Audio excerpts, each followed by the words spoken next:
नमस्कार दोस्तों, भैया जी न्यूज में एक बार फिर से आप सभी का स्वागत है। हमारे सनातन धर्म में साधु संतों और गुरुओं का बहुत ही ज्यादा महत्व है। सतयुग, त्रेता, द्वापर आदि सभी युगों में ऋषि मुनियों का महत्व रखा है। राजाओं महाराजाओं को ऋषि मुनि शिक्षा देते थे एवं राज्य चलाने में राजाओं को मार्गदर्शन देते थे। साधु संतों ऋषि मुनियों ने हमेशा समाज को एक सही राह दिखाई है, उन्हें धर्म की ओर मोड़ा है, महान ग्रंथों की रचनाएं की हैं और युगों युगों तक मानव समाज का मार्गदर्शन करते रहे हैं और आज भी कर रहे हैं। साधु संतों और ऋषि मुनियों में गहरी आस्था रखने वाले अक्सर उनको गुरु मानने वाले लोग उनमें अंतर नहीं कर पाते हैं, जबकि इनमें साधु संतों ऋषि मुनि में काफी भिन्नताएं होती हैं और इनकी कर्म और भगवान की भक्ति का तरीका भी काफी अलग होता है। तो दोस्तों, आज का वीडियो बहुत ही महत्वपूर्ण होने वाला है, तो जो लोग चैनल पे नए हैं वो चैनल को सब्सक्राइब करें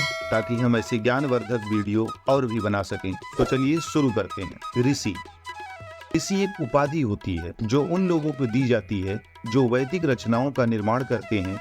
ऐसे लोग जो क्रोध, लोभ, मोह, माया और ईर्ष्या और अहंकार से खुद को मुक्त कर लेते हैं, साथ ही कड़ी तपस्या करते हैं, अपनी रचनाओं से युगों युगों तक समाज को मार्ग दिखाते हैं। भारतवर्ष में अनेकानेक ऋषि हुए जिन्होंने अपनी अपनी प्रतिभा के अनुसार अलग अलग ग्रंथों की रचना की, जैसे ऋषि पतंजलि, ऋषि चरक, ऋषि विश्वामित्र, ऋषि वाल्मीकि, ऋषि वेदव्यास आदि आदि।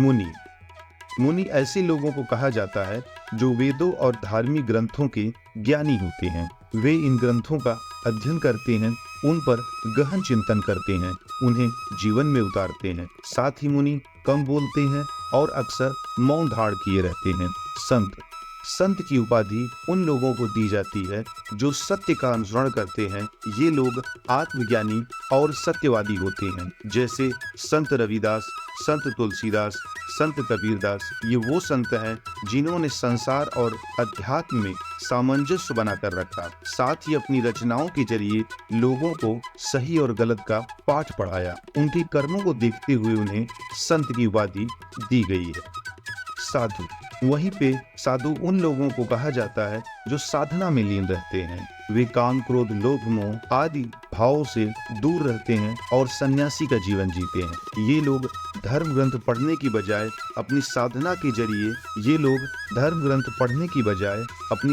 के जरिए ज्ञान अर्जित करते हैं।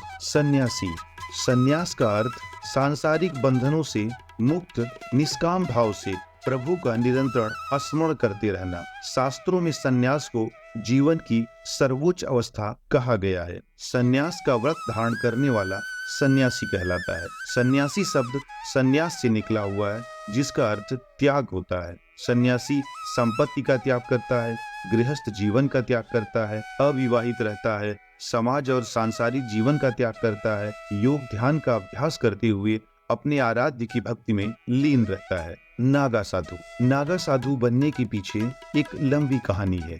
आज शंकराचार्य को लगने लगा कि सामाजिक उथल पुथल के युग में केवल आध्यात्मिक शक्ति से ही चुनौतियों का मुकाबला करना काफी नहीं है।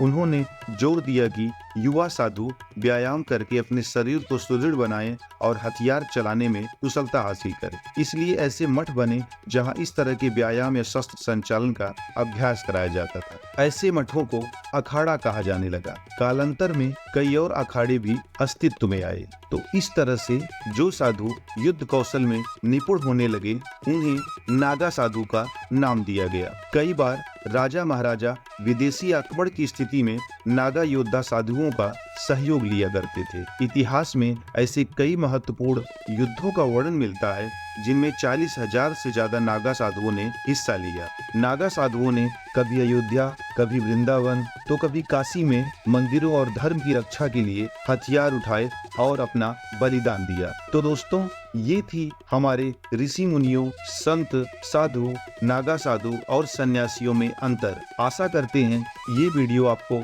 अच्छा लगा होगा। आप हमारे भारतीय सनातन धर्म और इन साधु संतों से कितनी प्रेरणा लेते हैं, हमें कमेंट करके बताएं। जय हिंद, जय भारत, जय सनातन धर्म। नमस्कार।